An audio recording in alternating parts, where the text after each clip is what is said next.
Sir നമ്മളെ മക്കളെയൊക്കെ പിടിക്കൂലേ, ഇങ്ങനെ പിടിക്കൂലേ, സാറിങ്ങനെ ഇങ്ങനെ പിടിച്ചിട്ട്. നാട്ടിലൊരു മധുവേട്ടൻ എന്ന് പറഞ്ഞ ഒരാളുണ്ട്. ആള് ഇതേപോലെ ഒരു 90കളിൽ കോൺസ്റ്റബിൾ തന്നെ തപ്പിയത്. അന്ന് SIക്ക് പക്ഷെ ബ്ലസി സാർ അറിയാം. ബ്ലസി സാർ ഇനി അടുത്തെടുക്കുന്ന കാരണം ആ ഒരു കത്തിൽ എഴുതി വെച്ച സംഭവം ആ സമയത്തൊക്കെ എന്താ നമ്മളൊരു ഒരു കാര്യത്തിന് വേണ്ടിയിട്ട് എന്നെപ്പോൾ ഒരു തുടക്കക്കാരന് ഇത്രയും അധികം എക്സ്പീരിയൻസ്ഡ് ആയിട്ടുള്ള ആൾക്കാരുടെ കൂടെ അഭിനയിക്കുക എന്നുള്ളത് ആ സമയത്ത് ഞാൻ ഈ മുഹൂർത്തത്തിൽ അവിടുത്തെ കഷ്ടപ്പാട് അയ്യോ ഇത് വേണമായിരുന്നു എന്ന് തോന്നിയോ? സിനിമ ഒരു നമ്മുടെ ഈ മലയാളത്തിൽ അല്ലെങ്കിൽ കേരളത്തിൽ തന്നെ കുറേ അനേകം ഇപ്പോൾ നമ്മൾ അതായത് നമ്മൾ ഇനി ചെയ്യുന്ന എല്ലാ കാര്യങ്ങളും ഇനി ചെയ്യുന്ന എല്ലാ കഥാപാത്രങ്ങളും കണ്ടവർ, പുസ്തകത്തിൽ വായിച്ചവർ എന്തായാലും ഈ കഥാപാത്രം പോലാക്കി ഒത്തിരി സന്തോഷം. സ്നേഹത്തോടെ വാത്സല്യത്തോടെ. Thank you.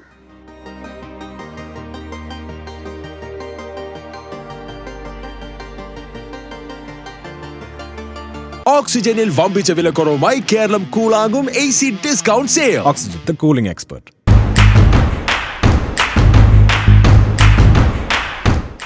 നമസ്കാരം. ഞാൻ ഇന്നലെ സിനിമ കണ്ടു, ഇന്നലെ റിവ്യൂ ചെയ്തപ്പോൾ ഞാൻ പറഞ്ഞു ഒരു ബിഗ് സല്യൂട്ട് കൊടുത്ത ഒരാളുണ്ടായിരുന്നു. പൃഥ്വിരാജിനോടൊപ്പം തന്നെ അതേ രീതിക്ക് അഭിനയിച്ച് ചോദിച്ച നമ്മുടെ പ്രിയപ്പെട്ട ഹക്കീം, ഗോകുൽ എന്ന് സ്നേഹത്തോടെ വിളിക്കുന്ന, ഞാൻ ഹക്കീമെന്ന് വിളിക്കുള്ളൂ, ആ ഹക്കീമാണ് എന്നോടൊപ്പം. ഹക്കീം, ഹലോ. ഭയങ്കര ഇഷ്ടമാണ്. നമസ്കാരം. ഒരു രക്ഷയില്ല. Thank you. എനിക്ക് നിങ്ങളെ കാണുമ്പോൾ കണ്ണ് നിറയുകയാണ്. എനിക്ക് സംസാരിക്കാൻ പറ്റുന്നില്ല. സത്യം പറയാം, എൻ്റെ ഉള്ളിൽ നിന്ന് പറയാനാട്ടോ, അത്രയ്ക്ക് ഇഷ്ടപ്പെട്ടു. Thank you. എന്തായാലും thank you from my heart. ഞാൻ ഇന്നലെ റിവ്യൂ പറഞ്ഞപ്പോൾ അതാ പറഞ്ഞ, ഒരിക്കലും പ്രതീക്ഷിക്കാത്ത ഒരു സ്ക്രീനിലാണ് കാണുന്നത് നിങ്ങളെ, അല്ലേ? ആ ഒത്തിരി ബുദ്ധിമുട്ടിയായി ഇന്നലെ ആലോചിച്ചുകൊണ്ടിരുന്നപ്പോൾ. ഇന്നലെ അത് കഴിഞ്ഞിട്ട് ഹക്കീമിൻ്റെ ഗൂഗിളിലെ കുറേ ഇൻ്റർവ്യൂസൊക്കെ ഇന്നൊക്കെ ഞാൻ കണ്ടിരുന്നു. അതിലൊക്കെ പല കാര്യങ്ങൾ പറഞ്ഞു പോയിട്ടുണ്ടെങ്കിലും ആ ഉള്ളിൻ്റെ ഒരു വേദന ഞാൻ കണ്ടില്ല. ഒത്തിരി ബുദ്ധിമുട്ടില്ലേ? കുറച്ചധികം ഈ ഒരു കഥാപാത്രത്തിന് വേണ്ടിയിട്ട് നമ്മൾ 6 വർഷത്തോളം, എന്താ പറയുക, 7 വർഷത്തോളം ഈ ഒരു കഥാപാത്രത്തിന് വേണ്ടിയിട്ട് വെയിറ്റ് ചെയ്തിട്ട് കിട്ടിയൊരു ഹാർഡ് വർക്കിൻ്റെ ഒരു ലേബറിന് കിട്ടിയൊരു ഒരു അംഗീകാരമാണ് ഇന്നലത്തെ ദിവസം സംഭവിച്ചത്. അതിലെന്താ പറയുക, ഭയങ്കര സന്തോഷമുണ്ട്, അഭിമാനമുണ്ട്. ഈ ഒരു വലിയൊരു സിനിമയുടെ ഭാഗമാകാൻ പറ്റിയാലും ഈ ഒരു കഥാപാത്രം ചെയ്യാൻ പറ്റിയാലും. എനിക്ക് തോന്നുന്നു അത്രയും പ്രത്യേകപ്പോഴും പറഞ്ഞു, അന്ന് ഓഡിയോ ലോഞ്ചിന് വിളിച്ചു ഹക്കീമുൻ, ഞാൻ മാത്രമല്ല ഗോകുലം എന്ന് പറഞ്ഞാൽ വിളിക്കുന്ന ഒരു വിളിയുണ്ടല്ലോ, നമ്മൾ ജീവിതത്തിൽ മറക്കില്ല. ആ സ്നേഹവാത്സല്യത്തെ ഗോകുലം എന്ന് പറഞ്ഞ് ചൂണ്ടിക്കാണിച്ചാ പറയുന്നല്ലേ. അപ്പോഴാണ് ഗോകുലം എല്ലാവരും ശ്രദ്ധിക്കുന്നത്. അത്രയും സിനിമ കഴിയണവരെ ഗോകുലിനെ പുറത്തേക്ക് കൊണ്ടുവരാനും പറ്റില്ലല്ലോ, പൊതിഞ്ഞു വെച്ചേക്കുവാണല്ലോ ബ്ലസി സാറിനെ. അതെ, പുറത്തേക്ക് കൊണ്ടുവരാൻ പറ്റില്ലല്ലോ. എങ്ങനെ ഉണ്ട് ഇപ്പോഴത്തെ ഇന്നലെ തൊട്ട് ഇന്ന് ഈ സമയം വരെയുള്ള ആ ഒരു ജീവിതം എന്ന് പറയും? ഇന്നലെ ആ വനിതയിൽ സിനിമ കഴിഞ്ഞ് വന്ന ആ സമയം മുതൽ ഒരു ഓവർവെൽമിംഗ് ആയിട്ടുള്ള കുറേ റെസ്പോൺസുകളാണ് എനിക്ക് കിട്ടിക്കൊണ്ടിരിക്കുന്നത്. ഇങ്ങനെ കോൾസ് ഇങ്ങനെ വന്നുകൊണ്ടിരിക്കുകയാണ് ഫോണിൽ. ഇപ്പോൾ കുറച്ച് മുന്നേ എനിക്ക് തോന്നുന്നത് കുറച്ച് മുന്നേ വരെ ഇപ്പോഴും വന്നുകൊണ്ടിരിക്കുകയാണ് കോളുകളും ടെക്സ്റ്റുകളും. ഇൻസ്റ്റഗ്രാമിലും വാട്സാപ്പിലും എല്ലാം എൻ്റെ വേണ്ടപ്പെട്ടവരും എന്നെ അറിയാത്തവരും കുറേ പേര് വിളിക്കുന്നുണ്ട്, അഭിനന്ദനങ്ങൾ അറിയിക്കുന്നുണ്ട്. എന്താ പറയുക, കുറേ കാലമായിട്ട് എന്താ പറയുക, ആഗ്രഹിച്ച ഒരു കാര്യം കൈപ്പിടിയിൽ കിട്ടി എന്നുള്ളൊരു സന്തോഷമുണ്ട്. എന്താ പറയുക, ആഗ്രഹിച്ച ഒരു സംഭവം കിട്ടി എന്നുള്ള, ഇനിയിപ്പോൾ അത് മുറുക്കെ പിടിക്കുക എന്നുള്ളതാണ് തീർച്ചയായിട്ടും ചെയ്യാനുള്ളത്. പക്ഷെ അത് മുറുക്കെ പിടിക്കേണ്ട ബാധ്യത നമ്മുടെയാണ്, അല്ലേ? മുറുക്കെ പിടിച്ചാലുള്ള നമുക്ക് പിടിച്ചു നിൽക്കാൻ പറ്റുള്ള സിനിമാ മേഖലയിൽ നിന്ന് കൃത്യമായിട്ട് അറിയാവുന്ന ഒരാളുമാണ്, അല്ലേ? ഇപ്പോൾ നമ്മൾ അതായത് നമ്മൾ ഇനി ചെയ്യുന്ന എല്ലാ കാര്യങ്ങളും, ഇനി ചെയ്യുന്ന എല്ലാ കഥാപാത്രങ്ങളും അത്രയും ഈ കഥാപാത്രം ചെയ്ത പോലെ തന്നെ അത്രയും എഫേർട്ട് ഇട്ടിട്ടും എല്ലാ സിനിമയും എൻ്റെ ആദ്യ സിനിമ പോലെ തന്നെ ചെയ്യണമെന്നുള്ളൊരു മെൻറ്റാലിറ്റിയിലാണ് ഞാനിപ്പോൾ നിൽക്കുന്നത്. അത്രയും എഫേർട്ടും കാര്യങ്ങളും നമ്മുടെ കുറേ ഒരു ആക്ടർ ഉണ്ടല്ലോ നമ്മുടെ എക്സ്മാൻ ഫസ്റ്റ് ക്ലാസ്സിൽ അഭിനയിച്ച ഒരു ആക്ടർ ഉണ്ട്. അവരുടെ പേര് പ്രൊണൗൺസ് ചെയ്യാൻ കുറച്ച് ബുദ്ധിമുട്ടാണ്, അതുകൊണ്ട് പറയുന്നില്ല.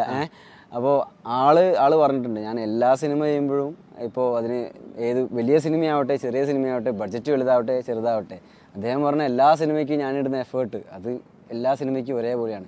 എല്ലാ സിനിമയ്ക്കും ഞാൻ ചെയ്യുന്ന ഹോംവർക്കുകൾ റിസർച്ചുകൾ എല്ലാം സിനിമയ്ക്കും ഒരേപോലെയാണ് ചെയ്യുന്നത്. അപ്പോൾ അതുപോലെ തന്നെ ഒക്കെ ഇനി വരുന്ന കാലങ്ങളിലും എല്ലാ കഥാപാത്രങ്ങളും എല്ലാം അതുപോലെ തന്നെ ചെയ്യാനാണ്. ഇപ്പം ക്യാവ്സ് മേക്ക് ദ മ്യൂസ് എന്നുള്ളൊരു സേയിങ് ഇല്ലേ, അതായത് ക്യാവ്സ്, അതായത് അൺസർട്ടേണിറ്റി ഇല്ലേ, ചലഞ്ചസ്, എല്ലാ കാര്യങ്ങളാണല്ലോ നമ്മുടെ ക്രിയേറ്റീവ് എൻഡേവേഴ്സിനൊക്കെ ക്രിയേറ്റീവ് ജേണിക്കൊക്കെ നമുക്ക് എന്താ പറയുക ഇൻസ്പിറേഷൻ ആവുക ഒരു ക്യാവ്സ് എന്ന് പറയുന്നൊരു സംഭവം.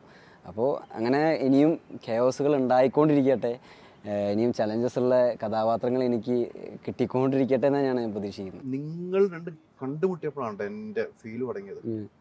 ആ 3 വർഷത്തിൽ ഇപ്പുറം ഒന്നായിരുന്നു അത്ര നേരം എനിക്കൊരു പ്രശ്നമില്ലാതെ അടി ഒലച്ചൊരു അത് എടുക്കുന്ന സമയത്ത് നമുക്കും ഉണ്ടായിരുന്ന ഒരു തരത്തിലൊരു വികാരം. ആ ഒരു സീൻ എടുക്കുന്ന സമയത്ത് നമ്മൾ തമ്മിലും ഉണ്ടായിരുന്നു അങ്ങനത്തെ ഒരു വികാരം. നമ്മളും ശരിക്കും അവിടുന്ന് കരഞ്ഞ് ഒരു ഗ്ലിസറിനൊന്നും വിടാത്ത ഞങ്ങളെ ഉള്ളിന്ന് പൊട്ടി വന്നൊരു കരച്ചിൽ തന്നെയാണ് അത് എനിക്കിപ്പോ ഉണ്ടായത്. അതെ, ഞാൻ അതാണ് എനിക്ക് അവിടം തൊട്ടാണ് നിങ്ങൾ ഇപ്പം ഗൂഗിൾ പറഞ്ഞില്ല, ആ അവിടം തൊട്ടാണ് എനിക്ക് തിയേറ്ററിൽ പിടിച്ചു നിൽക്കാൻ പറ്റാത്ത ഒരു അവസ്ഥയിലേക്ക് വന്നത്. അത് പിന്നീട് അങ്ങ് പോകുന്ന യാത്രയിലൊക്കെ അതല്ല എൻ്റെ മനസ്സിൽ. അത് എനിക്ക് ഇന്നലെ സിനിമ കണ്ടുപോയിട്ട് കുറെ കഴിഞ്ഞ് ഞാൻ റിവ്യൂ ചെയ്ത് കഴിഞ്ഞിട്ട് ആ റിവ്യൂ വീണ്ടും പോയി വീട്ടിൽ ഇരുന്ന് കേട്ട് ഞാൻ നിങ്ങളെ കുറിച്ച് പറയുമ്പോൾ എനിക്ക് ഫീൽ. അപ്പോൾ വൈഫ് എന്നോട് ചോദിച്ചത് എന്താ അവർ ഇങ്ങനെയാണ് ആ സിനിമ. ഇന്ന് ഇവിടെ വന്ന് ആദ്യം കാണുമ്പോൾ എനിക്കുണ്ടായാലും, പക്ഷെ വന്ന് ഇരുന്ന് കഴിയുമ്പോൾ എൻ്റെ കയ്യിൽ നിന്ന് പോയി. അതാണ് സത്യം. വീട്ടുകാരൊക്കെ എന്ത് പറഞ്ഞു? വീട്ടുകാർക്കൊക്കെ ഭയങ്കര പ്രൗഡാണ്. അവരൊക്കെ വിളിച്ചിട്ട് സിനിമ കഴിഞ്ഞ ഉടനെ അമ്മേനെ അങ്ങോട്ട് വിളിച്ച്, അവരിങ്ങോട്ട് വിളിച്ചിട്ടുണ്ടായിരുന്നു. കുറച്ച് തിരക്കുകളൊക്കെ കഴിഞ്ഞിട്ട് ഞാൻ അങ്ങോട്ട് തിരിച്ച് വിളിച്ചപ്പോൾ അവർ പറഞ്ഞു എന്താ proud to be your father, proud to be your mother, proud to be your brother. അപ്പോൾ വീട്ടിൽ നിന്ന് തന്നെ ഒരു വലിയൊരു അംഗീകാരം. അത് അവർക്കൊക്കെ ഞാൻ കൊടുത്തത് അഭിമാനം, എന്നെക്കുറിച്ച് ഓർത്ത് അഭിമാനിക്കാനുള്ള കുറച്ച് നിമിഷങ്ങൾ ഞാൻ കൊടുത്തതിൽ ഭയങ്കര സന്തോഷമുണ്ട്. ഫ്രണ്ട്സൊക്കെ എന്ത് പറഞ്ഞു? ഫ്രണ്ട്സൊക്കെ അവരൊക്കെ ഉണ്ടായിരുന്നു വനിതയിൽ ഒത്തിരി പേരുണ്ടായിരുന്നു സിനിമ കാണാൻ വേണ്ടിയിട്ട്. നാട്ടിൽ നിന്ന് വന്നതാണ്, ട്രെയിനൊക്കെ കയറി നാട്ടിൽ നിന്ന് സിനിമ കാണാൻ വേണ്ടിയിട്ട് വന്നതാണ്. അവരൊക്കെ ഭയങ്കര എക്സൈറ്റഡ്. അവർ എൻ്റെ ഗ്രോത്ത് ഇങ്ങനെ നോക്കിക്കൊണ്ട് നമ്മളെ ഇപ്പോൾ ഓരോ സോഷ്യൽ മീഡിയയിലേക്കുള്ള ഗ്രോത്തുകളും അതൊക്കെ അവരിങ്ങനെ നോക്കി വീക്ഷിച്ചുകൊണ്ടിരിക്കുകയാണ്. ഓരോ ഇൻ്റർവ്യൂ ഒക്കെ കണ്ടിട്ട് ഇൻ്റർവ്യൂ ഒക്കെ ഇങ്ങനെ ഓരോന്നിങ്ങനെ കണ്ടിട്ട് ഇതാപ്പൊന്ന് ഉച്ചയ്ക്ക് വിളിച്ചിട്ടുണ്ട്. അവർ നാട്ടിലേക്ക് തിരിച്ചു വന്ന് ഉച്ചയ്ക്ക് വിളിച്ചിട്ടുണ്ടായിരുന്നു. അപ്പോൾ അവരൊക്കെ ഇങ്ങനെ എൻ്റെ ഗ്രോത്ത് കണ്ടിട്ട് സന്തോഷിച്ചുകൊണ്ടിരിക്കുകയാണ്. ഇങ്ങനെ ഈ സിനിമയിലേക്ക് വിളിക്കുന്നത് ആരാണ്? സിനിമയിലേക്ക് വിളിക്കുന്നത് ഒരു ഓഡീഷന് വേണ്ടി വിളിക്കുന്നത് ഒരു അസിസ്റ്റന്റ് ഡയറക്ടറാണ്, അനൂപ് എന്ന് പറഞ്ഞിട്ട് ഒരു കാലത്ത് അസിസ്റ്റന്റ് ഡയറക്ടർ ഉണ്ടായിരുന്നു. ആളാണ് ഇതുപോലെ ശാന്തേട്ടൻ ഉണ്ട്, നാടകക്കാരൻ, നമ്മുടെ കോഴിക്കോടുള്ള ശാന്തേട്ടനെയാണ് വിളിക്കുന്നത്, ഒരു പയ്യനെ വേണമെന്ന് പറഞ്ഞിട്ട്. അങ്ങനെ വിളിച്ചപ്പോൾ ഫോട്ടോ അയച്ചു കൊടുത്ത് ഓഡീഷന് പോയി, അങ്ങനെ കിട്ടി. ഇതിനു മുമ്പ് സിനിമയിൽ വന്നു പോയിട്ടുണ്ട്. അതെ, ഇങ്ങനെ ഒരു വേഷങ്ങൾ ഇങ്ങനെ വന്നു പോയുള്ളൂ. സിനിമ ഒരു സ്വപ്നമായിരുന്നോ? സിനിമ ഒരു നമ്മുടെ ഈ മലയാളത്തിൽ അല്ലെങ്കിൽ കേരളത്തിൽ തന്നെ കുറേ അനേകം ചെറുപ്പക്കാരുണ്ട് സിനിമ സ്വപ്നം കണ്ട്. അതുപോലെ തന്നെ ഒരു സിനി ഫൈലാണ് ഞാൻ. ചെറുപ്പം മുതലേ കുറേയധികം സിനിമകൾ കാണും. എൻ്റെ വീട്ടിൽ തന്നെ എന്ന് പറയുകയാണെങ്കിൽ ഞാൻ ചെറിയ കുട്ടിയാകുമ്പോൾ തന്നെ എന്നെ തിയേറ്ററിൽ കൊണ്ടുപോയ വീട്ടുകാരാണ് എൻ്റെ വീട്ടിലുള്ളത്. അപ്പോൾ എൻ്റെ മുത്തശ്ശനൊക്കെ പണ്ട് സത്യൻ മാഷയൊക്കെ ആരാധകനാണ്, എൻ്റെ അമ്മയുടെ അച്ഛനൊക്കെ. അപ്പോൾ അമ്മേനെ ചെറുപ്പത്തിലെ സിനിമയെ കൊണ്ടുപോകുന്നത്. അപ്പോൾ ആ അമ്മയുടെ മകനാണല്ലോ ഞാനത്. അച്ഛനായാലും പണ്ടേ സിനിമകളൊക്കെ കാണുന്ന ആളാണ്. അപ്പോൾ അവരുടെയൊക്കെ ഇപ്പോൾ അവർ തന്ന കുറേ ചെറുപ്പം മുതലേ സിനിമകൾ കാണുകയും പിന്നെ നമ്മളെ മലയാളികളെ ഇടയിൽ ഒരു സിനിമാ ഡയലോഗ് പോലും പറയാത്ത ഒരു ദിവസം ഒരാളുണ്ടാവും. അതെ, നമ്മൾ മലയാളികൾക്ക് അറിയാലോ, എന്തെങ്കിലും ഒരു സിനിമാ ഡയലോഗ് ഒരു ദിവസം നമ്മൾ പറഞ്ഞില്ലെങ്കിൽ നമുക്ക് ഉറക്കം വരില്ല എന്നുള്ളൊരു അങ്ങനെയാണല്ലോ. അപ്പോൾ അതുപോലെ തന്നെ സിനിമ സ്വപ്നം കണ്ട് അഭിനയം ഉള്ള ഒരു സ്വപ്നമായിട്ട് കൊണ്ടു നടക്കുന്ന ഒരു ആളായിരുന്നു ഞാൻ. കഥ കേട്ട് ഇഷ്ടപ്പെട്ടു അഭിനയിക്കാൻ പോയി നമ്മുടെ സ്വപ്നമാണ്. ഏതെങ്കിലും മുഹൂർത്തത്തിൽ അവിടുത്തെ കഷ്ടപ്പാട് അയ്യോ ഇത് വേണമായിരുന്നോ എന്ന് തോന്നിയോ? ഇല്ലില്ല, ഇത് നമുക്കൊരു അവസരം കിട്ടി. അത് നമ്മളെ സ്വപ്നങ്ങളിലേക്ക് എത്താനുള്ളൊരു അവസരം, വലിയൊരു അവസരം, അതും വലിയൊരു അവസരം. അത് ഇത്രയും വലിയൊരു പ്രൊജക്റ്റ്, ഇത്രയും വലിയൊരു വേൾഡ് ക്ലാസ് പ്രൊഡക്റ്റിലേക്ക് എന്നെപ്പോലുള്ളൊരു തുടക്കക്കാരന് ഇത്രയും അധികം എക്സ്പീരിയൻസ്ഡ് ആയിട്ടുള്ള ആൾക്കാരുടെ കൂടെ അഭിനയിക്കുക എന്നുള്ളത് ആ സമയത്ത് ഞാൻ അങ്ങനെ ചിന്തിക്കാൻ പാടില്ലല്ലോ. സ്വാഭാവികമായിട്ട് ചിന്തിച്ചോന്ന് പറഞ്ഞാൽ ഏറ്റവും വലിയ പാളിച്ചായിരിക്കും. അതെ, എൻ്റെ കാരണം എൻ്റെ സ്വപ്നം സാക്ഷാത്കരിക്കാൻ എനിക്ക് കിട്ടിയൊരു അവസരമല്ലേ, അത് ഞാൻ മാക്സിമം ഉപയോഗിക്കുക എന്നുള്ള മെൻറ്റാലിറ്റി ആ സമയത്തുണ്ടായുള്ളൂ. അതിനുവേണ്ടി എന്താ പറയുക, എൻ്റെ കയ്യിലുള്ള എല്ലാം കൊടുക്കുക എന്നുള്ളൊരു മെൻറ്റാലിറ്റി ഉണ്ടായിട്ടുള്ളൂ. അല്ലാതെ ഒരിക്കലും ഞാൻ റിഗ്രറ്റ് ചെയ്തിട്ടില്ല ഈ ഒരു. മുടിയൊക്കെ ഒറിജിനലായിട്ട് വളർത്തും അല്ലേ? നമ്മൾ ശരീരം മൊത്തം പോയി, ഈ ശരീരത്തിൽ ഒന്നും പോകാനില്ലായിരുന്നു അല്ലെ? നമ്മൾ അന്നും ഇങ്ങനെ തന്നെയായിരുന്നു. നമ്മളൊരു പണ്ടൊന്നും ഇതാണ് നമ്മളെ ബോഡി, വീണ്ടും ക്ഷീണിക്കുന്നു, മുടി വളർത്തുന്നു. അതൊക്കെ കണ്ടു കഴിയുമ്പോൾ, മുടിയൊക്കെ വളർത്തിയ ഫോട്ടോ ഒക്കെ കണ്ടു കഴിയുമ്പോൾ എന്താണ് തോന്നിയത്? മുടിയൊക്കെ വളർത്തിയ ഫോട്ടോ അല്ല, ഞാൻ ജീവിച്ച കാലഘട്ടങ്ങളിൽ ഞാൻ ജീവിച്ചതാണല്ലോ. നോക്കുമ്പോ നമ്മള് കണ്ണാടിയുടെ മുമ്പിലേക്ക് നോക്കുമ്പോ അത് ആ സമയത്തൊക്കെ എന്താ ഒരു കാര്യത്തിന് വേണ്ടിയിട്ട്, ഒരു ലക്ഷ്യത്തിന് വേണ്ടിയിട്ട് ഇറങ്ങി തിരിച്ചതാന്നുള്ളൊരു ബോധം തന്നെ അത്. അല്ലാതെ എന്താ പറയുക, അങ്ങനെ ഈ മുടിയും താടിയൊക്കെ നീട്ടി ഒരു കാണാൻ രസമില്ലല്ലോ അങ്ങനെയുള്ള രീതിയിലുള്ള തോന്നലൊന്നും അല്ലാതെ, ഇപ്പോൾ ഒരു ലക്ഷ്യത്തിന് വേണ്ടിയിട്ട് ഇറങ്ങി തിരിച്ചത്. അപ്പോൾ ബ്ലസ്സി സാറാണെങ്കിലും ഇപ്പോൾ കുറേ കാലങ്ങളായിട്ട് ഈ ഒരു സിനിമയ്ക്ക് വേണ്ടിയിട്ട് വർക്ക് ചെയ്യുന്നുണ്ട്. അങ്ങനെ കുറേ പേരുണ്ട്, ഈ ഒരു സിനിമയ്ക്ക് വേണ്ടി വർക്ക് ചെയ്യുന്ന കുറേ പേരുണ്ട്. അപ്പോൾ അവരൊക്കെ മുമ്പിൽ എൻ്റെ മുന്നിലിങ്ങനെ വെയിറ്റ് ചെയ്തിട്ട് അവരൊരു നെവർ ഗിവ് അപ്പ് ആറ്റിറ്റ്യൂഡിൽ വേണ്ടിയിട്ട് ഇങ്ങനെ നിൽക്കുകയാണ്, ഈ ഒരു ലക്ഷ്യപ്രാപ്തിക്ക് വേണ്ടിയിട്ട്. അപ്പോൾ അങ്ങനെ തോന്നിയിട്ടില്ലേ ശരിക്കും പറയുകയാണെങ്കിൽ? മുടിയൊക്കെ വളർത്തി നാട്ടിലൊന്നും പോലീസ് വല്ലതും പിടിച്ചോ? ഞാൻ പിടിച്ചിട്ടുണ്ടായിരുന്നു. എന്തിനാ? അത് ഒരു ഹെൽമെറ്റ് ഇടാത്തൊരു ഒരു ഒഫൻസ്. ഹെൽമെറ്റ് ഇടാത്ത വേറെ ടീമാന്ന് ഓർത്ത് ഇല്ല ഹെൽമെറ്റ് ഇടാതെ പിടിച്ചതുകൊണ്ട് ചോദിച്ചിട്ടുണ്ട്, നീ കഞ്ചാവല്ലേ എന്നൊക്കെ ചോദിച്ചിട്ട് പാൻസ് ഒക്കെ തപ്പി നോക്കിയ അവസ്ഥയൊക്കെ ഉണ്ടായിട്ടുണ്ട്. അപ്പോൾ ഞാൻ ഇതാണ് അവസ്ഥ എന്നുള്ള രീതിയിൽ പറഞ്ഞു. കോൺസ്റ്റബിൾ തന്നെ തപ്പിയത് അന്ന് SIക്ക്. പക്ഷെ ബ്ലസ്സി സാർ അറിയാം, ബ്ലസ്സി സാർ ഇനി അടുത്തെടുക്കുന്ന ആടുജീവിതമാണെന്നൊക്കെ അറിയാം. ബ്ലസ്സി സാർ ഈ SI ഒരു സിനിമാ പ്രേമിയായിരുന്നു. അപ്പോൾ ആൾക്ക് പറഞ്ഞപ്പോൾ കാര്യം മനസ്സിലായി. അപ്പോൾ ഇതൊക്കെയാണല്ലേ. എന്നിട്ട് ഞങ്ങൾ കുറേ സംസാരിച്ച്, ആള് പണ്ട് ബ്ലസ്സി സാർ അസിസ്റ്റ് ചെയ്യാൻ വേണ്ടിയിട്ടൊക്കെ പോയ ഒരാളായിരുന്നു, ആ SI. അപ്പോൾ ആൾക്ക് അറിയാം, കാര്യങ്ങളൊക്കെ അറിയാം. അപ്പോൾ ഒന്ന് അങ്ങനെ ഇതൊക്കെയാണുള്ള കാര്യങ്ങൾ എന്നൊക്കെ പറഞ്ഞ് കുറേ വിശേഷങ്ങളൊക്കെ ചോദിച്ചു, ഷൂട്ടിങ്ങിൻ്റെ ഇടയിലുള്ള വിശേഷങ്ങളൊക്കെ ചോദിച്ചു, പെറ്റിയടിച്ചു വിട്ടു. പിന്നെ നിയമം ലംഘിച്ചു കഴിഞ്ഞാൽ എന്തായാലും പിന്നെ തെറ്റിക്കരുതല്ലോ. അല്ലേ? അങ്ങനത്തെ അനുഭവങ്ങളാണ് ഇപ്പൊ ഈ പറഞ്ഞതുപോലെ. ഒത്തിരി നാളുകൾ പോയി ഷൂട്ട് ചെയ്തു, ഷൂട്ടിംഗ് അനുഭവങ്ങൾ ഒത്തിരി ഉണ്ട്. എനിക്ക് നാട്ടിൽ നിന്ന് കയറുന്ന ട്രെയിനിൽ കയറുന്ന ഹക്കീമിനെല്ലാം അവിടെ പോകുമ്പോൾ കാണുന്നു. എനിക്ക് എയർപോർട്ടിലുള്ള കുറെ സീനുകൾ രസകരമായിട്ട് നമുക്ക് തോന്നി. എന്തൊക്കെയും നിനക്ക് അറിയാവുന്ന ഭാഷയിലേക്ക് ഒന്ന് പറയടാ ഹക്കീം എന്ന് രാജേട്ടൻ പറയുന്ന ഒരു സാധനം. അവിടെയൊക്കെ നല്ല കോമഡി കളിച്ചു പോകുന്നു. പിന്നീടാണ് ലൈഫ് മാറുന്നത് അല്ലെ? ലൈഫ് മാറുന്നു. പിന്നെ കണ്ടുമുട്ടുമ്പോൾ പറയുന്ന മൂസാ നബിയുടെ ഒരു സംഭവം പറയും, ചരിത്രം പറയുന്നത്. അതൊക്കെയാണ് നമ്മളെ ഫീൽ ചെയ്യുന്നത്. ഞാനൊരു മുസ്ലിമും കൂടെയാണ്, എനിക്ക് ചരിത്രങ്ങൾ അറിയാവുന്നതുകൊണ്ട് അതൊക്കെ നമുക്ക് അത് കൃത്യമായിട്ട് അതിൽ എഴുതി വെച്ചേക്കുവാണ്. അത് പറയുമ്പോൾ ഒരു ഫീല് ഭയങ്കരമല്ലേ? കാരണം ആ ഒരു കത്തിൽ എഴുതി വെച്ച സംഭവങ്ങൾ എന്ന് പറയുന്നത് ആ ഹക്കീമിൻ്റെ പ്രതീക്ഷയാണ്. ഹക്കീം ഒരു 3 വർഷത്തോളം ആ മരുഭൂമിയിൽ കിടന്നിട്ട് തൻ്റെ എല്ലാ ദിവസവും അവൻ ചിന്തിച്ചിട്ടുണ്ടാവും. അവൻ്റെ ഉമ്മാനെ പറ്റിയിട്ട്, അവൻ്റെ പെങ്ങളെ പറ്റിയിട്ട്, അവൻ്റെ ഉപ്പാനെ പറ്റിയിട്ട്, അവൻ്റെ കാമുകീനെ പറ്റിയിട്ട് ഒക്കെ അവൻ ചിന്തിച്ചിട്ടുണ്ട്, അവൻ്റെ സുഹൃത്തുക്കളെ പറ്റിയിട്ട്. അപ്പോൾ ഓരോ ദിവസവും അവൻ എങ്ങനെയെങ്കിലും ഇവിടുന്ന് രക്ഷപ്പെടണം ഇങ്ങനെയുള്ളൊരു ചിന്താഗതിയിലേക്ക് അവൻ ജീവിച്ചിട്ടുണ്ട്. എപ്പോഴൊരു ഹോപ്പ് ഉള്ളിൽ കൊണ്ടു നടക്കുന്ന ഒരു ചെറുപ്പക്കാരനായ, ഇനിയും സ്വപ്നങ്ങൾ കുറേയധികം ബാക്കിയുള്ളൊരു ചെറുപ്പക്കാരനാണ് ഹക്കീം. അപ്പോൾ അവൻ്റെ ഒരു ഇതിൽ ആ ഒരു ഇബ്രാഹിം ഖാദരി എന്നുള്ള ആൾ വന്നപ്പോൾ അവൻ്റെ ഉള്ളിലുള്ള കുറേ കാലങ്ങളായി ഉറങ്ങിക്കിടന്നൊരു സന്തോഷം ഉണരുകയാണ് ചെയ്തത്. അപ്പോൾ ആ സന്തോഷമാണ് ശരിക്കും ആ ഒരു കത്തിലൂടെ മൂസാ നബിയെ ഉപമിച്ചതും. ആള് നമ്മൾ രക്ഷിക്കാൻ വന്നൊരു പ്രവാചകനായിട്ടാണ്. അത് ആ ഡയലോഗ് പറയുമ്പോ ഉണ്ടല്ലോ, സന്തോഷം കൊണ്ടും എന്നാ ഉള്ളിൽ ദുഃഖം കൊണ്ടും പറയുന്ന പോലെയാണല്ലോ ആ ഫീൽ ചെയ്തങ്ങനെ അല്ലേ? അത് കഴിഞ്ഞിട്ട് നമ്മൾ യാത്ര ചെയ്യുന്ന സമയത്ത് എനിക്ക് പിന്നീട് തോന്നിയ ആ വെള്ളം കാണുന്ന ആ ദിശ കാണുമ്പോൾ ഒരു ഓട്ടം ഉണ്ടല്ലോ, ഹക്കീമിന്റെ ഒരു ഓട്ടം ഉണ്ടല്ലോ, ഒരു തുള്ളി വെള്ളത്തിന് വേണ്ടിയുള്ള ഓട്ടം. അതൊക്കെ ഒറിജിനലായി മാറുവാണ്. അവിടെയും വെള്ളം കുടിക്കാൻ വളരെ ചുരുക്കം കിട്ടുന്നുള്ളൂ.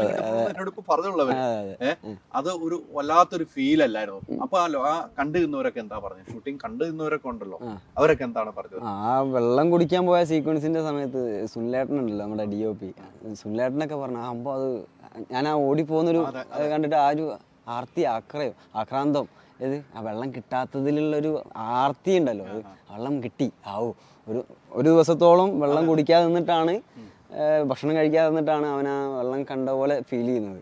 അപ്പോൾ അത് അങ്ങനെ ആ ഒരു രീതിയിൽ ചെയ്തപ്പോൾ ഇവർക്കൊക്കെ എന്താ പറയുക, എന്താ പറയുക, അവന് വെള്ളം കിട്ടാനുള്ള ഒരു ടെൻഡൻസി, ആ ഒരു ദാഹം അവർക്കത് ഫീൽ ചെയ്തെന്നൊക്കെ പറഞ്ഞിട്ട് കോംപ്ലിമെന്റ് ചെയ്തിട്ടുണ്ടായിരുന്നു. അല്ല, അതാ എനിക്കത് തോന്നി, അത് അങ്ങനെ ചെയ്തത് സ്വന്തം ചെയ്ത പോലെ എനിക്ക് തോന്നിയത്.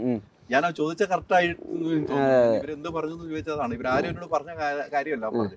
എനിക്കതങ്ങനെ തോന്നി.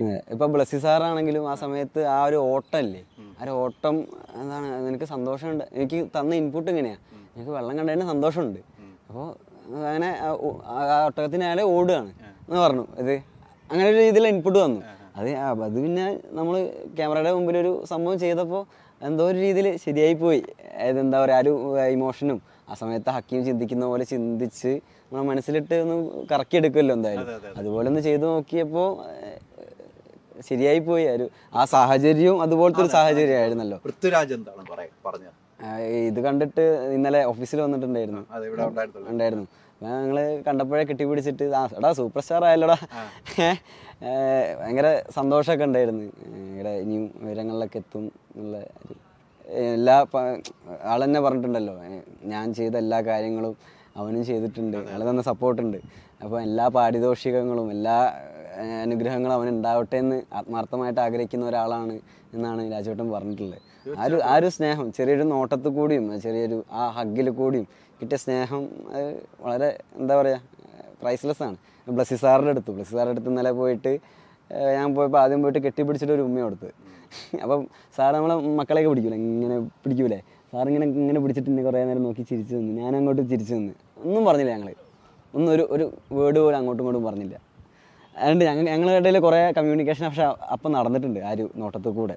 അത് നമുക്കറിയാം, അതിൻ്റെ ഉള്ളിൽ നമുക്കറിയാമല്ലോ, നമുക്ക് പ്രിയപ്പെട്ടവരുടെ കൂടെ ഉണ്ടാകുമ്പോഴുള്ളൊരു ഫീലിങ് എന്താ പറയുക, പ്രൈസ്ലെസ് ആണ്. അതൊക്കെ ഭയങ്കര സന്തോഷം ഉണ്ടായിരുന്നു. അതൊക്കെ ഹക്കീമിന്റെ ഇപ്പം ആടുജീവിതത്തില് നജീബുണ്ട്, നജീബിനെ കണ്ടാണ് ഹക്കീം എന്ന കഥാപാത്രം ആരായിരുന്നു എന്ന് ചിന്തിച്ചിട്ടുണ്ടോ?